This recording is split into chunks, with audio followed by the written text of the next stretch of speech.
MCom MBA చదివాను నేను. ఇప్పుడు గత ప్రభుత్వాలు కానీ కొత్త ప్రభుత్వం కానీ ఏ ప్రభుత్వం వచ్చినా రైతే రాజు అని చెప్తున్నాయి. రైతే రాజు అనేది కేవలం పేపర్లల్లో మాట వరుసగా మాత్రమే. ప్రభుత్వాలు రైతు మీద దొంగ ప్రేమ, కపట ప్రేమ చూపిస్తున్నాయి. రైతే రాజు కాదు, రైతు ఇలా కూలికన్నా అధ్వానం పరిస్థితి అయిపోయింది. రైతు వాస్తవంగా బిచ్చగాడైపోయిండు. రైతు పని చేసుకుంటే ఏం మిగతలేదు. కానీ ఒక రోజు కూలికి పోతే 1000 రూపాయలు మగ మనిషికి వస్తున్నాయి, 400 నుంచి 500 రూపాయలు ఆడ మనిషికి వస్తున్నాయి. అంటే రోజు కూలికి అయినా ఒక కూలి జీతం నెలకు మొత్తం వచ్చే పైసలు 30,000 అయితే, రైతు తన భూమిని, తన భార్యను, పిల్లలను అందరినీ కలిసి వ్యవసాయం చేసి నెలకు 10,000 నుంచి 15,000 రూపాయలు నష్టపోతున్నాడు. దానికి స్వయంగా ఉదాహరణ నేనే. ఒక 20 గుంటల బీర వేసాను, 1,10,000 రూపాయలు పెట్టుబడి పెడితే నాకు వచ్చిన పైసలు 54,000. అంటే దాదాపు 50,000 రూపాయలు నేను నష్టపోయాను. ఈ నష్టం ఏ విధంగా జరుగుతుంది? ఈ నష్టం రైతు పంట పండించి మార్కెట్ తీసుకొస్తే మార్కెట్లో రేట్ లేకపోవడం వల్ల నష్టం జరుగుతుంది. రైతు మోసపోవడం అనేది మొదలు ఫస్ట్ విత్తనం దగ్గర మొదలవుతుంది. విత్తనం అందులో అధిక ధరలు, వేసే మందులు డిఏపి యూరియాలు అధిక ధరలు, సబ్సిడీ ఇవ్వంగా కూడా అవి అధిక ధరలు, పెస్టిసైడ్స్ అధిక ధరలు, మల్చింగ్ డ్రిప్ పరికరాలు అధిక ధరలు. దాని మీద ఎవరికి నియంత్రణ లేదు. రైతుకు సంబంధించినటువంటి వస్తువుల మీద నియంత్రణ చేసే అధికారం ప్రభుత్వం కానీ ఎవరికి కానీ ఏది లేదు. ఒక వస్తువు తయారు చేస్తుంటే, ఒక టైర్ తయారు చేస్తుంటే దానికి 10 రూపాయలు పెడుతున్నాడు. వాస్తవంగా దాని ప్లాస్టిక్ అది, దాని ఖర్చు 2 రూపాయలు. అదేవిధంగా ప్రతి స్థాయిలో రైతు అనే వ్యక్తి మోసపోతున్నాడు. ఇవన్నీ చేసి పంట పండించి కష్టపడి 6 కాలం కష్టపడి తన చెమటను చిందించి రక్తాన్ని ధారపోసి 24 గంటలు పాము కాట్లకు తేలు కాట్లకు గురై పంట పండించి ఆ పండించిన పంటను ఆటోలలో రవాణా చేసి కూలీ ఇచ్చి కరీంనగర్ తీసుకొస్తే కరీంనగర్ ఇక్కడ దోపిడీ గురవుతుంది. మాకు బీర వేస్తే బీరకు వచ్చేది కిలోకి 20 రూపాయలు, బయట వాళ్ళు అమ్మేది పావు కిలోకి 20 రూపాయలు. అంటే ఎంత దోపిడీ గురవుతున్నాం అనేది మీరు ఆలోచించండి. ఇప్పుడు చూస్తే ప్రభుత్వాలు ఒక ఎమ్మెల్యే జీతం 2,50,000, ప్రజాప్రతినిధి ఎమ్మెల్యేకి 2,50,000 జీతం తీసుకొని అతను ఉచితంగా క్యాంటీన్ ఫుడ్ తీసుకుంటాడు. మాకు రైతులకు ఎక్కడ కానీ ఒక వసతి గృహం లేదు, ఎక్కడ కానీ ఒక హోటల్లో పోతే సబ్సిడీ ఇచ్చే ఫుడ్ లేదు, చాయ్ పోస్టులు లేడు, టిఫిన్ ఇచ్చేది లేదు, ఏది లేదు. అది 5 రూపాయల భోజనం పెడితే ఆ భోజనం టైం ఎప్పుడో రైతు వచ్చేది మార్నింగు, అది వచ్చేది మధ్యాహ్నం. ఇది రైతుకు ఏ రకంగా కూడా ప్రభుత్వాలు సహకరిస్తలేవు. రైతును కేవలం రాజకీయాల కోసం ఓటు బ్యాంకుగా వాడుతున్నారు తప్ప రైతు శ్రేయస్సు కోసం పట్టించుకునే నాదులు లేరు. ఇప్పుడు చూస్తే ఎంఎస్పి కనీస మద్దతు ధరలు లేవు. ఈరోజు మార్కెట్లో నిన్నటి వరకు మార్కెట్లో 30 కిలోల టమాటా బాక్స్ 100 రూపాయలు, అంటే కిలోకి 3 రూపాయలు పడుతుంది.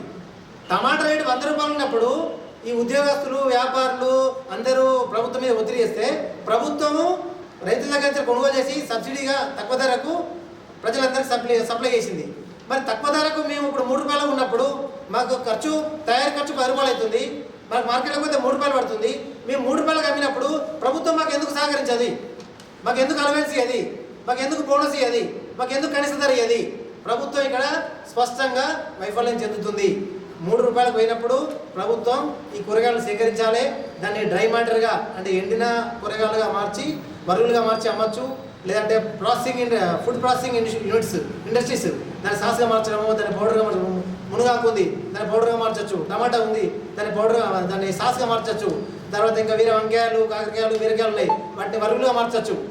ఇవి చేయకుండా కేవలం రైతులు గాలికి వదిలేస్తున్నాయి. తర్వాత ముఖ్యంగా వ్యవసాయ శాఖ ఉంది. వ్యవసాయ శాఖలో వ్యవసాయ అధికారి కానీ, ఏఓ కానీ, ఏఈఓ కానీ ఎవరు కానీ రైతుకు వచ్చి రైతును ఒక ఊళ్ళో ఒక పంటను పొలాన్ని పరిశీలించిన పరిస్థితి లేదు. లక్షల జీతాలు తీసుకుంటున్నారు. మీరు పత్రికాముఖంగా చెప్తున్నా ఒక్క వ్యవసాయ అధికారి కానీ, ఒక్క సైంటిస్ట్ కానీ ఈ పంట 30 గంటలు వస్తుంది అనే ధైర్యం ఏ సైంటిస్ట్ కానీ ఉందా అని నేను పత్రికాముఖంగా డిమాండ్ చేసి అడుగుతున్నాను. మీరు చెప్పండి, ఈ సీడ్ అయ్యి నీకు 30 గంటలు వస్తుంది, ఈ సీడ్ అయ్యి నీకు అందులో 10 గంటలు వస్తాయి, ఈ బీరకాయ పెట్టు నీకు 20 గంటలు వస్తుంది, 20 టన్నులు వస్తాయని చెప్పగలిగిన మొగోడే లేడు రాష్ట్రంలో. చెప్పగలిగిన సైంటిస్ట్ లేడు, చెప్పగలిగిన నాదుడు లేడు. ఏంటంటే వ్యవసాయ శాఖ ఏం చెప్తున్నది? మీరు వీడియో చూడండి, వాళ్ళు వ్యవసాయ శాఖ పెట్టిన మీటింగ్ చూడండి. నాణ్యమైన విత్తనాలు కొనుక్కోండి, నాణ్యమైన విత్తనాలు కొనుక్కో అని చెప్పే నాదుడు ఎవడు? బాధ్యుడు ఎవడు? వ్యవసాయ శాఖ. మీరు నాణ్యమైన విత్తనాలు అంటే రైతుకు నాణ్యమైన విత్తనాలు ఎట్లా తెలుస్తుంది? ఇప్పుడు 100-150 రకాల విత్తనాలు విడుదల చేసిండ్రు, అది ఏది కూడా సరైన పండిస్తలేదు. మరి వ్యవసాయ శాఖ ఏం చేస్తున్నట్టు? శాస్త్రజ్ఞులు ఏం చేస్తున్నట్టు? వ్యవసాయ విద్యావేత్తలు ఏం చేస్తున్నట్టు? కేవలం జీతాలు తీసుకోవడం, వెళ్ళిపోవడమేనా? రైతుకి ఎక్కడ ఉందో చెప్పండి. మీరు ఈ నెలలో ఈ పంట ఏంటంటే ఇక్కడ మీరు కరపత్రం కానీ పబ్లిసిటీ కానీ మీటింగ్ కానీ ఏదైనా చర్చ వేదిక ఉందా అండి? వాళ్ళు ఏమనంటే మా గవర్నమెంట్ ఆ పని చెప్పింది, మా గవర్నమెంట్ ఈ పని చెప్పింది, మేము దాన్ని చేస్తున్నాం దీన్ని చేస్తున్నాం. ఏ ఒక్క రైతు కూడా పొలాన్ని సందర్శించలేడు. వాస్తవంగా ఏ ఒక్క వ్యవసాయ అధికారి కూడా పొలంలోకి వచ్చి చూడట్లేదు. వ్యవసాయ అధికారి పొలంలోకి వచ్చి పొలాన్ని పరిశీలించి రైతుకు సూచన చేయాలి. చేసిన తర్వాత రైతు ఇచ్చి వింటాడా తర్వాత విషయం. ఆ పరిస్థితి లేదు. మండల ఆఫీసులో పోతే అధికారులు ఉంటలేరు. వాస్తవంగా ప్రభుత్వ అధికారులు వాళ్ళు సరైన పని చేయడం లేదు. ఏ అధికారి అయినా కానీ వాళ్ళు సరిగా పనిచేయడం లేదు. ఇక్కడ విత్తనాల షాపుల మీద ప్రభుత్వానికి యజమాయిషి లేదు. 50 రూపాయల విత్తనం 100 రూపాయలకి అమ్ముతున్నాడు, 500 ప్యాకెట్ 1000 రూపాయలకి అమ్ముతున్నాడు, బ్లాక్లు అమ్ముతున్నారు. ఎక్కడుంది? కల్తీలు ఎక్కడ నిరోధిస్తున్నారు? తనిఖీలు ఎక్కడ చేస్తున్నారు? తనిఖీ చేసి ఎంతమంది అరెస్ట్ చేసారు? ఎంతమంది అరెస్ట్ చేసి మోసం చేస్తున్నాడు అంటే నకిలీ చేస్తున్నాడు అంటే ఎంతమంది జైలుకు పంపించారు మీరు? ఇదేమీ చేయట్లేదు. పైగా రైతు ఏడ్చిన వ్యవసాయం ఎప్పుడు కూడా రైతు ప్రభుత్వం కానీ ఇప్పుడు బాగుపడదు. ఎద్దేడ్చిన వ్యవసాయం రైతు ఏడ్చిన వ్యవసాయం ఈ ప్రభుత్వం ఇప్పుడు బాగుపడదు. కాబట్టి ప్రభుత్వాలు రైతుల మీద అత్యంత శ్రద్ధ వహించాలి. ముఖ్యంగా ఇంకో విషయము, వ్యవసాయం చేస్తే వాడు పిల్లనిస్తాడు. నువ్వు డిగ్రీ చేయి, నువ్వు బీకామ్ చేయి, నువ్వు ఎంకామ్ చేయి, నువ్వు బీటెక్ చేయి, నీ వెనక 10 కోట్లు ఆస్తున్నాడు. రైతు అంటే వాడు పిల్లనిస్తున్నాడు. రైతుకు వయసు వచ్చిన రైతు బిడ్డలకు పెళ్లి చేయాల్సిన బాధ్యత కూడా పూర్తిగా ప్రభుత్వం తీసుకోవాలి. ఏ రాష్ట్రాల్లో అయితే మహిళల సంఖ్య ఎక్కువ ఉండి పురుషుల సంఖ్య తక్కువ ఉందో అక్కడ నుండి వాళ్ళను కోఆర్డినేట్ చేసి రైతు కూడా ఏదో రకంగా వాళ్ళకు మ్యారేజ్ చేసేటువంటి బాధ్యత కూడా ప్రభుత్వం చొరవ చూసుకోవాలి. తర్వాత రైతుకు పెన్షన్ ఇవ్వాలి. రైతుకు నిరుద్యోగ వృత్తిలాగా ఎట్లా ఇస్తున్నారో రైతుకు నిరుద్యోగ వృత్తి ఇవ్వాలి. రైతు తను పండించిన పంటకు ఒక గ్యారంటీ ఇవ్వాలి.